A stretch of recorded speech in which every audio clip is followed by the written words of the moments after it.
Hello friends, Gayatri క్రియేషన్కు స్వాగతం. ఈరోజు మనం అమృత సిద్ధి చిత్రమైన జాతకం అనే 2 జాతక కథల గురించి చెప్పుకోబోతున్నామండి. జాతక కథలంటే గౌతమ బుద్ధుని జీవిత గాథలే జాతక కథలు.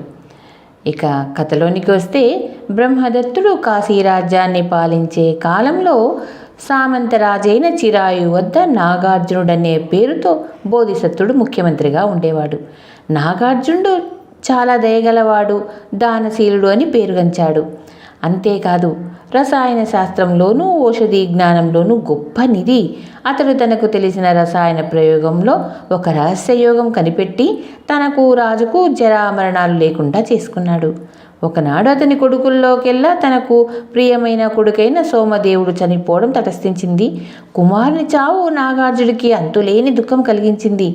సహజంగా కరుణాళు అయిన నాగార్జునుడు ఇక మీదట లోకంలో మరణం అనేది ఉండకూడదు, మరణం ద్వారా ఎవరూ శోకించకూడదు, అందుకు తగిన ఉపాయం కనిపెట్టాలి అని ఆలోచించసాగాడు. రసాయనాలైతే అమిత వ్యయంతో కూడుకున్న పని, అందువల్ల సామాన్యులకు కూడా అందుబాటులో ఉండే మూలికలతోనే అమృతం తయారు చేయాలి. అప్పుడే ప్రజలందరూ కూడా శోకానికి లోను కాకుండా సుఖంగా ఉండగలరు అని నాగార్జునుడు నిశ్చయించుకున్నాడు. నిశ్చయం ప్రకారం ఔషధుల సంపటితో అమృతం తయారు చేయటానికి పూనుకున్నాడు. తనకున్న శాస్త్ర పరిజ్ఞానాన్నంతటిని వినియోగించి అనేక పరిశోధనలు చేశాడు. చాలా వరకు ప్రక్రియలన్నీ పూర్తయినాయి. నాగార్జునుడి ప్రయత్నం చివరి ఘట్టానికి వచ్చింది. అమృత కల్పం అనే మూలిక ఒక్కటి చేర్చాలందులో. అంతలో ఈ సంగతి దేవేంద్రుడికి తెలియవచ్చింది. వెంటనే దేవేంద్రుడు అశ్వనీ దేవతలను పిలిచి, మీరు ఇప్పుడే భూలోకానికి పోయి ఎలాగైనా నాగార్జునుడు తలపెట్టిన అమృతయోగం సిద్ధించకుండా చేయాలి. సామధాన భేదో దండోపాయాలన్నిటినీ ప్రయోగించండి, తక్కిన పని నేను చూస్తాను అన్నాడు. అశ్విని దేవతలు మారు రూపాలతో భూలోకానికి దిగివచ్చి నాగార్జునుడిని దర్శించి కుశల ప్రశ్నలు ప్రారంభించారు. మంత్రి పుంగవ, రాజ్యాలనే తలక్రిందులు చేయగల యుక్తులు తెలిసిన గనుడవైన నీకు తెలియని విషయం లేదు. కానీ ఇప్పుడు బ్రహ్మ సంకల్పానికే విరోధం కలిగించటానికి సాహసిస్తున్నావు. మానవుల ధర్మగతి అయిన మరణాన్ని నువ్వు అమృత సిద్ధి చేత ప్రతిబింబించినట్లయితే సృష్టి పరిపాలనే తారుమారవుతుంది కదా. మానవుడు ఒక్కడూ చావకుండా ఉంటే ఎన్ని లోకాలైనా సరిపోగలవా? పైగా దేవతలు చేయవలసిన ఈ కార్యం మానవ మాత్రుడైన నువ్వే సాధించడానికి పూనుకుంటే దేవతలకు మానవులకు వ్యత్యాసం ఉంటుందా? ఇంతకు నీ కొడుకు చనిపోయాడనే దుఃఖంతోనే కదా నువ్వు ఇంత పని చేస్తున్నావు. నీ కుమారుడు భూలోకంలో వదిలిన స్వర్గంలో సుఖంగా ఉన్నాడు అని ధర్మబోధ చేశారు. ఈ మాటలు నాగార్జుని మనసుకు అంతగా తృప్తి కలిగించలేదు. తను చేస్తున్న పని తప్పవుతుందా కాదా అన్న ఆలోచనలో మునిగిపోయినాడు. ఆ సమయంలోనే చిరాయు పుత్రుడైన జయసేనుడి యువరాజు పట్టాభిషేకానికి ఘనమైన ఏర్పాట్లు జరిగినాయి.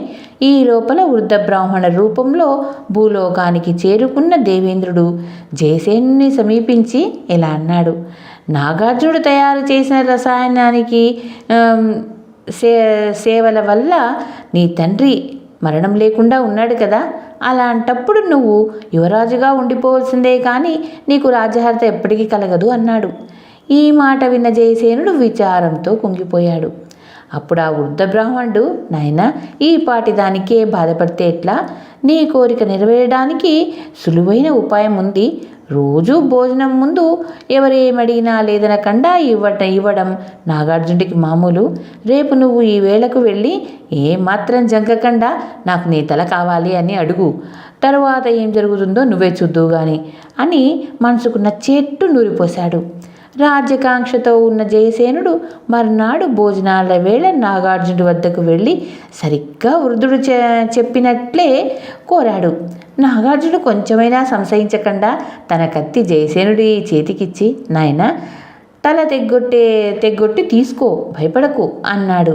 రసాయన ప్రభావం వల్ల నాగార్జునుడి తల వజ్రకాయమై ఉండడం వల్ల జయసేనుడు ఎన్నిసార్లు నరికినా కత్తి తునాతునకలైందే కానీ నాగార్జున తల మాత్రం తెగలేదు. ఈ సమాచారం ఒక్క త్రుటిలో రాజుకు తెలిసి ఆయన ఆత్రంతో పరిగెత్తి వచ్చాడు. కొడుకు చేస్తున్న పనికి విచారించి వానిని వారింపపోయాడు. అప్పుడు నాగార్జునుడు, మహారాజా, యువరాజు కోరిన కోరికకు పూర్వాపరాలు అన్నీ నాకు తెలుసు. అతడు నిమిత్తమాత్రుడు కనుక అతడిని ఆటంకపరచొద్దు. ఇప్పటి వరకు గత జన్మల్లో నేను 99 సార్లు లేదనకుండా నా తల కొట్టి ఇచ్చి ఉన్నాను. ఇది 100వది. ఈ కొంచెం వెనకంజ వేశానని అపకీర్తి రాకుండా మాట దక్కించుకోవాల్సిన భారం మీపై ఉంది అంటూ ఆఖరిసారిగా భక్తితో రాజును ఆలింగనం చేసుకున్నాడు. తరువాత తన వద్ద ఉన్న మూలికల్లో ఒకటి తీసి కత్తికి రాసి జయసేనుడితో, ఇప్పుడు కొట్టునాయనా అన్నాడు. జయసేనుడు ఈసారి కత్తితో నరకగానే నాగార్జున తల కాడ నుండి ఊడిపడిన కమలంలాగా కింద పడింది. ఆ దృశ్యం చూడలేక రాజు కూడా ప్రాణత్యాగం చేయడానికి సిద్ధమయ్యాడు. అప్పుడు కింద పడిన నాగార్జునుడి మొండితెల, రాజా విచారించుకు, ఎన్ని జన్మలకైనా నీతోనే ఉంటాను అంటూ ప్రాణం విడిచింది. రాజు పూర్తిగా విరాగి అయ్యాడు. వెంటనే కొడుక్కి పట్టాభిషేకం కట్టి తను తపస్సు చేసుకోవటానికి అడవులకు వెళ్ళిపోయాడు. ఈ విధంగా జయసేనుడికి రాజ్యం లభించింది. దేవేంద్రుడి వ్యూహం కూడా నెరవేరింది. ఇక రెండవ కథ చిత్రమైన జాతకం. కళింగ రాజ్యంలో అనేకమైన గొప్ప నగరాలు ఉండేవి. అందులో దావంతిపురం అనే నగరానికి ప్రభు కళింగుడు. అతనికి పెద్ద కళింగుడు, చిన్న కళింగుడు అని 2 కొడుకులు.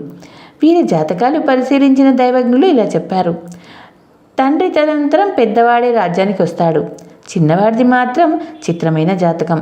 అతని జీవితమంతా సన్యాసయోగమే, కానీ రాజయోగం గల అదృష్టవంతుడు కుమారుడుగా పుడతాడు అని చెప్పారు.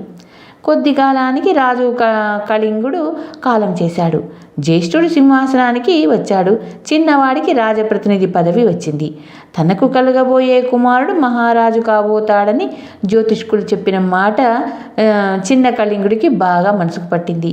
ఈ ధీమాతో అతడు అన్నకు లొంగి ఉండక స్వతంత్రుడుగా వ్యవహరించసాగాడు. ఉభయుల మధ్య కలతలు ప్రారంభమైనాయి. రాజు చిన్నవాడిని బంధించమని ఆజ్ఞాపించాడు. అదే కాలమందు బోధిసత్వుడు అవతరించి కళింగ రాజ్య మంత్రులలో ఒకడుగా ఉంటూ వచ్చాడు. పెద్ద కళింగుడు తరం నాటికి అతడు బాగా వృద్ధుడయ్యాడు. కుటుంబ క్షేమం కోరిన ఆ వృద్ధ మంత్రి చిన్న కళింగు వద్దకు వచ్చి రహస్యంగా రాజాజ్ఞను వెల్లడించాడు. రానున్న అవమానాన్ని తలపోశాడు చిన్నవాడు. తాత, అన్ని విధాలా నాకు నువ్వే హితుడివి. ఆనాడు జ్యోతిష్కులు చెప్పిన మాటలు నీకు తెలుసు కదా, అవి ఫలించడమే నిజమైతే నా కోరిక నెరవేర్చిన బాధ్యత నీపైనే ఉంది. ఇదిగో నా పేర గల ఉంగరం, నా శాలువ, నా ఖడ్గం, ఈ 3 ఎవడైతే నీ వద్దకు తెచ్చి ఆనవాళ్ళు చూపిస్తాడో వాడే నా కొడుకని గుర్తించుకో. నీ చేతనైన సహాయం కూడా వాడికి చెయ్యి అని చెప్పి 2వ కంటికి కూడా తెలియకుండా అరణ్యాలలోకి పారిపోయాడు. ఆ రోజుల్లో మగధ రాజుకు లేక కుమార్తె కలిగింది. ఈమె జాతకం చూసిన జ్యోతిష్కులు, ఇది ఒక విచిత్రమైన జాతకం. రాజకుమారి జీవితం ఒక సన్యాసిగా గడుపుతుంది. అయితే ఈమెకు మహారాజయోగం గల కుమారుడు పుడతాడు అని చెప్పారు. ఈ వర్తమానం తెలియగానే సామంత రాజులందరూ రాజపుత్రిని పెళ్లాడాలని వచ్చి పోటీ పడసాగారు. రాజుకు గట్టి చిక్కే వచ్చింది. వీరిలో తన కూతుర్ని ఎవరికిచ్చి ఇచ్చినా తక్కిన వారు కక్షగట్టి పగ తీర్చుకోవడం సహజం. కనుక ఈ అపాయం నుండి తప్పించుకోవడానికి నిశ్చయించుకున్నాడు. గత్యంతరం లేక భార్యను కూతుర్ని వెంటబెట్టుకొని మారువేషంతో అరణ్యాల్లోనికి పలాయనమయ్యాడు. నదీ తీరాన సదుపాయమైన జాగాలో ఒక చిన్న కుటీరం నిర్మించుకొని అందులో 3 కాలక్షేపం చేస్తూ వచ్చారు. వీరి కుటీరానికి కొంచెం ఎగువగానే కళింగ రాజపుత్రుని కుటీరం ఉంది. ఒక రోజున కుమార్తెను కుటీరంలో వదిలి మగధ రాజ దంపతులు మూల ఫలాదుల కోసం వెళ్ళారు. ఆ సమయంలో రాజపుత్రి రకరకాల పువ్వులు పోగు చేసి ఒక చక్కని దండ కట్టింది. కుటీరం పక్కనే గంగ ఒడ్డున ఒక గున్నమావిడి చెట్టు ఉంది. మగధ రాజపుత్రి ఆ చెట్టుకి కొమ్మల్లో కూర్చుని తను కట్టిన పువ్వుల దండను అక్కడి నుండి నీటిలో పడవేసి వేడుక చూస్తూ ఉంది. ఆ పువ్వుల దండ తేరి ఆడుతూ పోయి స్నానం చేస్తున్న చిన్న కళింగుడి తలకు తాకింది. వెంటనే అతడు దానిని తీసి చూసి, ఇంత చక్కటి పూలదండ, ఎన్ని రకాల పువ్వులు, దీన్ని ఇంత ఇంపుగా సొంపుగా కూర్చిన ఆమె అపురూపమైన అందగత్య అయి ఉంటుంది. ఈ మహారణ్యంలో ఇటువంటి సుందరికి పని ఏమిటో అని ఎన్నో విధాలా ఆలోచించాడు. దండగట్టిన సుందరిని వెతకాలని అతని మనస్సు ఉరకలు వేయసాగింది. ఈ సంకల్పంతో కళింగ అరణ్య మార్గాన వెళ్తూ ఉండగా ఒక దిక్కు నుండి వీణుల విందు చేసే తీయని కంఠస్వరం వినిపించింది. అట్టే నిలబడి అటు ఇటు చూడగా మామిడి చెట్టు కొమ్మల్లో కూర్చొని పాడుతున్న సుందరి అతడికి కనిపించింది. రాజపుత్రుని చూసి కళింగ పరవశుడై ఆమెతో కుశల ప్రశ్నలు ప్రారంభించాడు. చివరకు ఆమెను తన భార్యగా చేసుకోవాలనే ఉద్దేశం వెల్లడించాడు. అందుకు ఆమె, మీరు ఋషి సంతతికి చెందినవారు, మేము క్షత్రియులం అన్నది. వెంటనే కళింగు, నేను క్షత్రియుణ్ణే అంటూ తన గుట్టుమట్లన్నీ విప్పి చెప్పాడు. అప్పుడు రాజకుమారి తన పరిస్థితి కూడా దాపరికం లేకుండా చెప్పేసింది. ఇద్దరూ కలిసి ఆమె తండ్రి వద్దకు వెళ్ళగానే సంగతి సందర్భాలు తెలుసుకొని ఇతడే అమ్మాయికి తగిన వరుడు అని మగధరాజు నిశ్చయించాడు. చిన్న కళింకి మగధరాజపుత్రికి వివాహం జరిగింది. కొద్ది కాలానికి వారికి ఒక కుమారుడు కలిగాడు. గొప్ప లక్షణాలతో ప్రకాశించే ఆ బిడ్డడికి విజయ కళింగుడని పేరు పెట్టి అల్లారు ముద్దుగా పెంచుకున్నారు. కొన్నాళ్ళు గడిచిన తర్వాత ఒక రోజున కళింగు జాతకాలు తీసి లెక్క వేసి గ్రహకూటాలు ఎలా ఉన్నది చూశాడు. అప్పటికి తన అన్న అయిన పెద్ద కళింగు ఆయువు మూడి ఉంటుందని లెక్కల వల్ల తేలింది. అప్పుడు కళింగు కొడుకును పిలిచి, కుమారా, నీ జీవితం గడపవలసింది ఈ అడవిలో కాదు. నా అన్న పెద్ద కళింగు దాంతీపుర ప్రభువు. ఆ రాజ్యానికి వారసుడు నీవే కనుక వెంటనే వెళ్ళి ఆ సింహాసనాన్ని అధిష్ఠించు అని చెప్పి వృద్ధమంత్రిని గురించి చెప్పి 3 వస్తువులు ఆనవాలిచ్చి దీవించి పంపాడు. తల్లిదండ్రుల వద్ద తాత అమ్మమ్మల వద్ద సెలవు తీసుకున్న విజయ కళింగు దాంతీపురం చేరుకొని వృద్ధమంత్రిని దర్శించి నేను ఫలానా అని చెప్పాడు. అప్పటికి చిన్న కళింగు అంచనా ప్రకారమే అతని అన్న కాలం చేశాడు. దాంతీపురం అరాచక స్థితిలో ఉంది.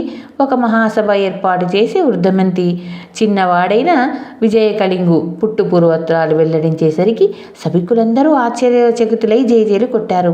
వృద్ధమంత్రి అయిన బోధిసత్వుడు సలహాలు పాటిస్తూ విజయ కళింగుడు చక్కగా రాజ్యం పరిపాలించి పెద్దల పేరు నిలబెట్టాడు. ధన్యవాదాలు. చివరిగా మీకో మాట, నా ఛానల్లోని కథలు మీకు నచ్చినట్లయితే లైక్ చేయండి, షేర్ చేయండి, కామెంట్ చేయండి. నా ఛానల్లోని కథలు ఇదే మొదటిసారి వింటున్న వాళ్ళైతే సబ్స్క్రైబ్ చేయడం మాత్రం మరవకండి. మీరు చేసే లైక్లు, షేర్లు, కామెంట్లు, సబ్స్క్రైబ్లే నా ఊపిరి. ధన్యవాదాలు.